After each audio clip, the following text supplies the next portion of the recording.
Assalamualaikum warahmatullahi wabarakatuh. Perkenalkan kami dari kelompok 1 yaitu BJ Habibi yang beranggotakan Aina Rahmah, Fautida Herlinawati, Firda, Muhammad Maulidi Akbar, Puja Miranti, Raberia Bonavita, dan saya sendiri Nurul Hidayah. Pada video kali ini kami akan memaparkan hasil laporan identifikasi dan observasi anak dengan hambatan fisik dan motorik di SLBN 2 Martapura. Baik, di sini saya akan menjelaskan identitas subjek yang kami observasi untuk pendidikan anak dengan hambatan fisik dan motorik. Anak ini bernama Ahmad Fadila, lahir di 5 Maret tanggal 3 Agustus tahun 2010. Jenis kelamin laki-laki, agama Islam, status anak kandung, anak tunggal. Nama sekolah SLBN 2 Martapura.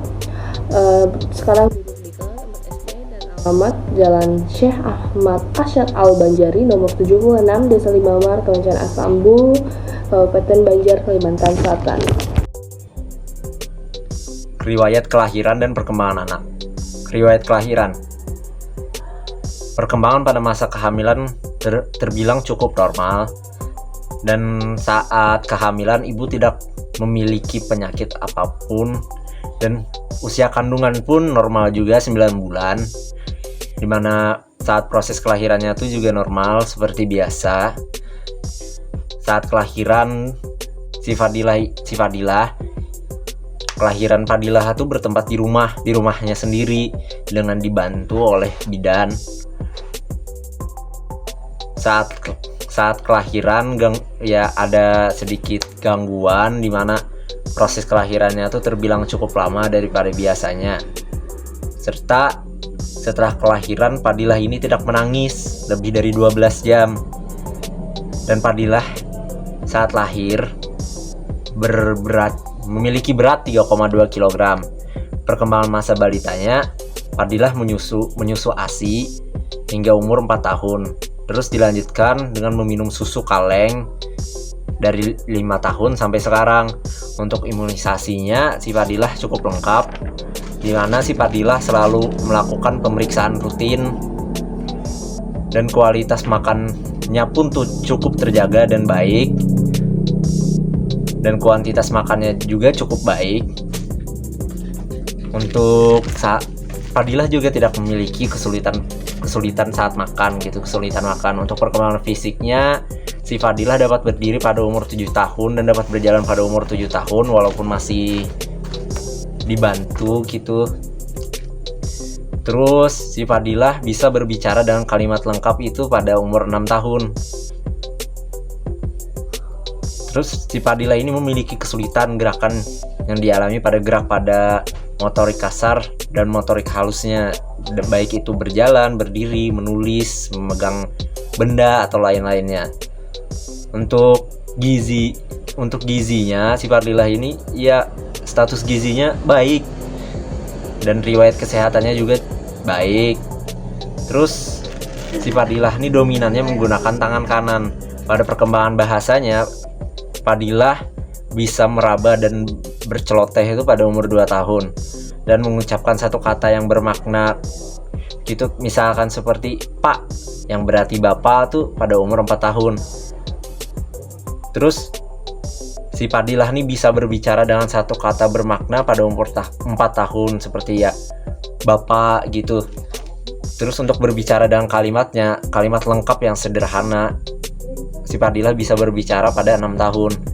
Untuk perkembangan sosialnya, hubungan dengan saudara, teman, serta orang tua si Fadilah ini hubungannya cukup baik.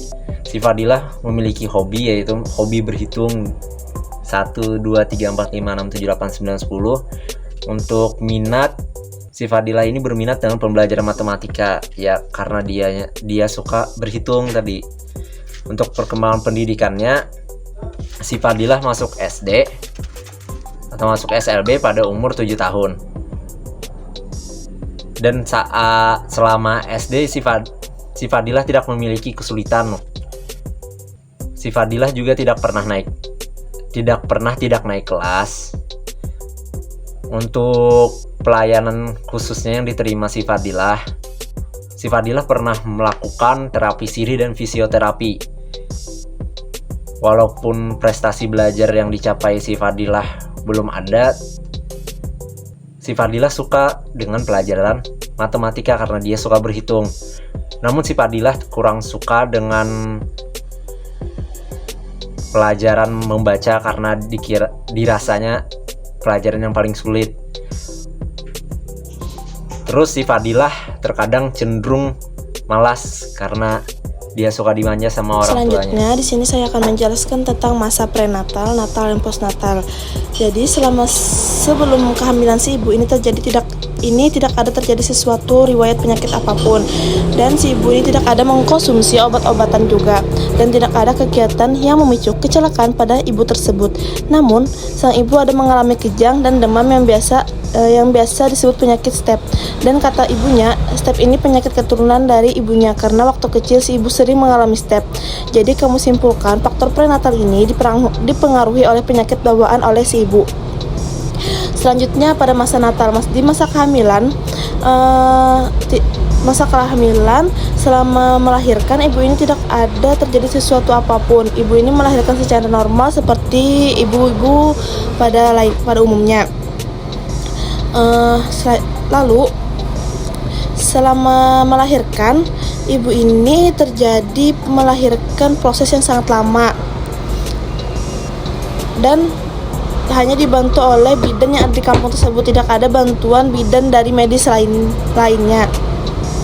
Jadi kemungkinan proses melahirkan yang lama itu terjadi karena akibat punggung dari si ibu kecil.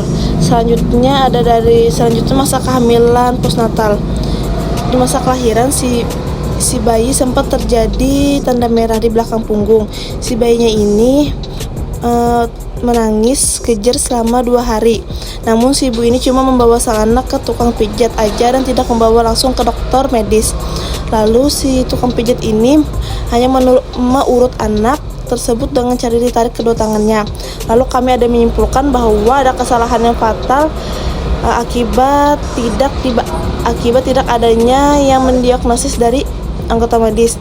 Lalu dalam perkembangan motorik halus anak ini dari balita sampai sekarang, anak ini masih kekakuan pada tangan. Contohnya saja, anak ini tidak bisa terlalu lama dalam menulis, tetapi dalam bersalaman anak ini sudah mampu. Lalu pada saat umur 7-9 tahun, anak ini diberi layanan khusus terapi untuk membantu perkembangan motorik anak, yaitu terapi siri dan fisioterapi. Lalu selama 2 bulan berjalannya terapi ini, sang anak pun sudah mulai bisa melakukan motorik kasar dan motorik halus. Lalu kami menyimpulkan anak ini mengalami pada sistem cerebral palsy. Assalamualaikum warahmatullahi wabarakatuh. Perkenalkan, nama saya Fauzidah Hernawati. Di sini saya akan membacakan presentasi berjudul layanan intervensi dan kurikulum sekolah. Untuk pertama, profil sekolah yaitu nama sekolah SLB Negeri 2 Martapura, NPSN-nya 303000386, jenjang SD, SMP, dan SMA, suatu sekolah negeri, alamat sekolah Jalan Menteri 4 nomor 25 RT 12, kode pos 70613, Kelurahan Sungai Paring, Kecamatan Martapura, Kabupaten Banjar, Provinsi Kalimantan Selatan. Email sekolah slbn2martapura@gmail.com. Materi selanjutnya yaitu kurikulum sekolah. Jadi kurikulum di SLB Negeri 2 Martapura ini menggunakan kurikulum 2013, yaitu berkarakter bangsa. Kurikulum ini disesuaikan kembali dengan kemampuan tiap murid dengan menyiapkan rencana pelaksanaan pembelajaran harian yang meliputi tema, subtema, indikator, serta dipersiapkan juga kegiatan pembelajaran dan media pembelajaran serta ruangan. Jadi kurikulum ini dimodifikasi dan dikembalikan dengan kemampuan anak.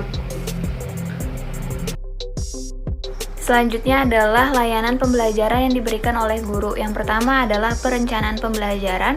Perencanaan pembelajaran merupakan hal yang sangat penting dalam menetapkan apa yang akan dilakukan, kapan, dan bagaimana cara melakukannya untuk mencapai tujuan yang maksimal. Nah, berdasarkan hasil wawancara dan observasi kami kepada guru di kelas itu, yaitu Ibu Aufa Kamalia SPD, selaku guru kelas 4, beliau mengungkapkan bahwa dalam proses pembelajarannya menggunakan kurikulum K13. Juga juga seperangkat silabus dan rencana pembelajaran atau RPP yang telah disusun guru sendiri dengan kondisi dan fisik masing-masing tiap anak. Itu berguna untuk bahan pendukung dalam memudahkan proses belajar mengajar. Silabus dan RPP tadi akan disesuaikan kembali dengan fisik dan kondisi tiap-tiap anak. Nah, hal-hal ini juga dalam pembuatan silabus dan RPP memperhatikan komponen serta KI atau KD-nya. Yang kedua, dalam pelaksana pembelajarannya, guru biasanya didukung dengan media pembelajaran seperti buku, gambar, poster, puzzle. Pada bulan lalu waktu pandemi, guru terkadang mengadakan kelas online atau bisa juga memberikan materi menggunakan sebuah video. Jadi video tersebut disusun dan dibuat secara individu oleh guru, lalu dibagikan kepada orang tua, lalu disampaikan lagi kepada sang anak. Nah, berdasarkan hasil pengamatan kami pada saat melakukan observasi kemarin, saat itu guru sedang mengajarkan melalui sebuah buku tematik subtema 4, yaitu Indahnya Persahabatan. Lalu cara guru dalam mengelola kelasnya yaitu dengan disamaratakan. Maksudnya adalah guru akan memaksimalkan semua anak muridnya agar tidak ada yang berbeda gitu. Seperti contoh, karena di sana ada satu anak murid tunadaksa yang trauma akan duduk di bangku dengan waktu yang lama, maka Ibu Aufa membuat semua anak muridnya itu duduk di bawah, jadi kayak lesehan gitu, menggunakan meja panjang yang mana dapat dipergunakan oleh banyak murid sehingga bisa belajar secara bersama-sama. Lalu interaksi guru dan murid pun berjalan dengan baik. Ibu Aufa menjelaskan bahwa tidak ada kendala dalam menjalin komunikasi dan interaksi dengan murid-muridnya. Seperti subjek kami kan Fadilah, jadi interaksinya berjalan dengan baik karena mungkin di latar belakangi sang guru ini telah mengajarkan Fadilah dari kelas 1 SD. Lalu interaksi siswa di kelas juga tergolong baik, walaupun ada satu anak tunadaksa yang usil karena dia hanya memiliki keterbatasan di satu tangan saja, sehingga dia suka bercanda sama temannya gitu. Tapi semua itu masih bisa dalam kendali Ibu Aufa dalam menertibkan murid dan kelasnya. Lalu ada evaluasi pembelajaran. Nah, berdasarkan hasil observasi di kelas kemarin dan wawancara bersama Ibu Aufa, beliau menjelaskan bahwa pada akhir semester akan ada ujian juga atau UAS, yaitu menggunakan soal pilihan ganda atau esai, tapi lebih banyak ke soal penjodohan begitu. Dan juga dalam pengerjaan soal, guru tidak memberikan batas waktu khusus, jadi itu disesuaikan saja dengan kemampuan masing-masing murid. Dalam pengerjaan soalnya juga terlebih dahulu akan dibacakan dulu oleh guru, lalu selanjutnya akan dijawab oleh murid. Karena di sana anak tunadaksa di sana belum sepenuhnya bisa membaca, mereka lebih banyak berhitung begitu. Guru memberikan beberapa soal untuk dikerjakan sebagai latihan dan diberi penilaian langsung. Dan dalam pembelajarannya, guru menggunakan soal-soal dalam bentuk gambar dan angka. Baik, di sini saya akan melanjutkan presentasi dari teman saya. Materi selanjutnya ada layanan pengembangan diri dan gerak siswa dengan hambatan fisik dan motorik. Yang pertama ada bina diri. Dalam layanan pengembangan bina diri ini, biasanya siswa diajarkan untuk tata cara memasang baju, memasang kancing baju atau memasang sepatu. Program bina diri ini biasanya dilakukan pada hari Jumat. Kemudian untuk bina gerak sendiri, Fadilah diajarkan untuk berjalan dengan memegang handrail yang mana itu ada di samping kelasnya, dengan masih dijaga oleh gurunya di belakangnya. Kemudian untuk sarana dan prasarana guru dalam pembelajaran, yang pertama untuk sarana ada puzzle, buku-buku yang berisi angka serta huruf. Kemudian metode-metode guru dalam pembelajaran agar pembelajaran menyenangkan yang dimodifikasi lagi menyesuaikan dengan kemampuan dan kebutuhan masing-masing anak. Kemudian untuk prasarana sendiri ada kursi roda yang berada di dalam kelas, kemudian ada bangunan yang ada handrailnya, Yang terakhir ada jalanan RAM. Terima kasih. Sekarang saya akan membahas tentang layanan intervensi orang tua Fadilah kepada Fadilah. Yang pertama adalah bentuk pendampingan orang tua. Bagaimana bentuk pendampingan orang tua Fadilah dalam membantu Fadilah, karena seperti yang kita tahu, anak ini memiliki keterbatasan fisik. Jadi anak ini jika hendak kemana-mana tentunya akan selalu dibantu oleh orang tuanya. Juga misalnya hendak ke WC atau ke dapur, tentunya orang tua Fadilah membantu Fadilah untuk berpindah tempat seperti itu. Yang kedua adalah kendala yang dihadapi orang tua Fadilah dalam memberikan pendampingan. Dari hasil wawancara kami, orang tua Fadilah mengatakan jika Fadilah ini tergantung suasana hatinya untuk mengerjakan tugas. Seperti itu juga dia ini terkadang bisa mengamuk karena misalnya melihat di depan rumah ada anak lain yang bermain sepeda, dia juga hendak bermain sepeda, seperti itu. Yang ketiga adalah dukungan sarana dan prasarana yang disediakan oleh orang tua Fadilah kepada Fadilah. Karena anak ini memang suka untuk belajar matematika yang berhitung-hitung, jadi orang tua Fadilah di rumah menyediakan seperti sempoa atau kelereng seperti itu untuk membantu Fadilah dalam belajar. Juga orang tuanya menyediakan meja seperti juga kursi roda, namun dari hasil wawancara kami, Fadilah ini tidak terlalu suka untuk menggunakan kursi roda seperti itu. Yang keempat adalah layanan terapi yang diikuti siswa. Berdasarkan hasil wawancara kami bersama orang tua Fadilah, dulu itu pernah layanan terapi di RSUD Ratu Jaleha. Itu 2 kali saja ikut fisioterapi, tetapi memang terjadi perubahan yang signifikan kepada Fadilah dari semula yang memang tidak bisa apa-apa seperti itu. Karena fisioterapi tersebut Fadilah bisa untuk jongkok. Lalu beberapa tahun terakhir ini Fadilah itu mengikuti layanan terapi sirih. Tetapi karena adanya pandemi COVID-19, jadi layanan terapi tersebut terhenti, tutup dan belum buka sampai sekarang seperti itu.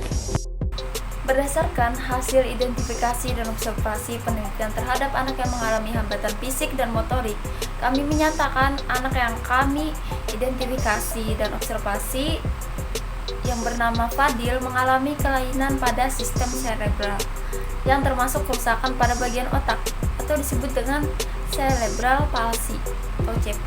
Nah, berdasarkan derajat kecacatan termasuk dalam golongan sedang, yang mana anak masih bisa dilatih dalam gerakan motorik, baik motorik kasar maupun juga motorik halus.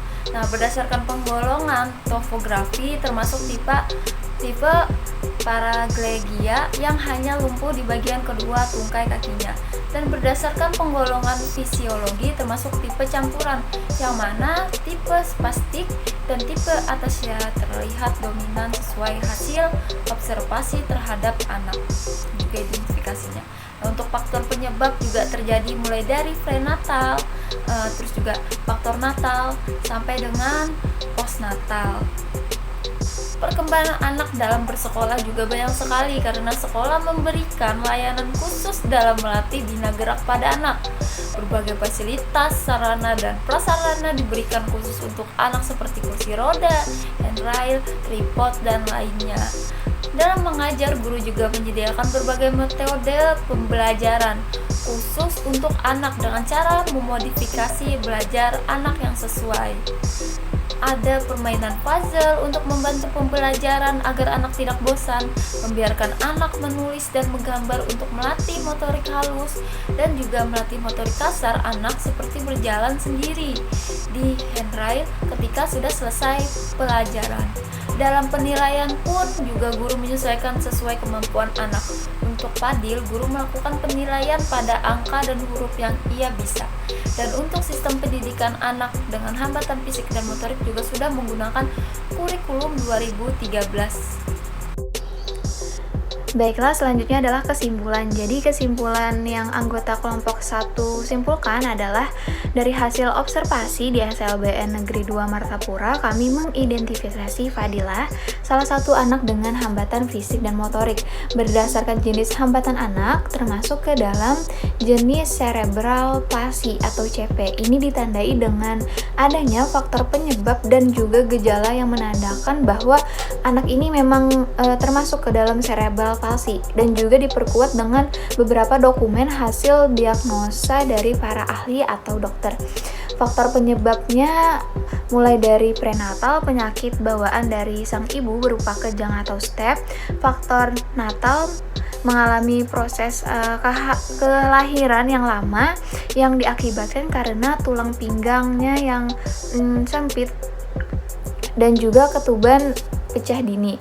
Dan yang terakhir, faktor postnatal yang terjadi akibat kecelakaan, kesalahan dari pemijatan bagian punggung anak yang kurang profesional atau bukan dari ahlinya.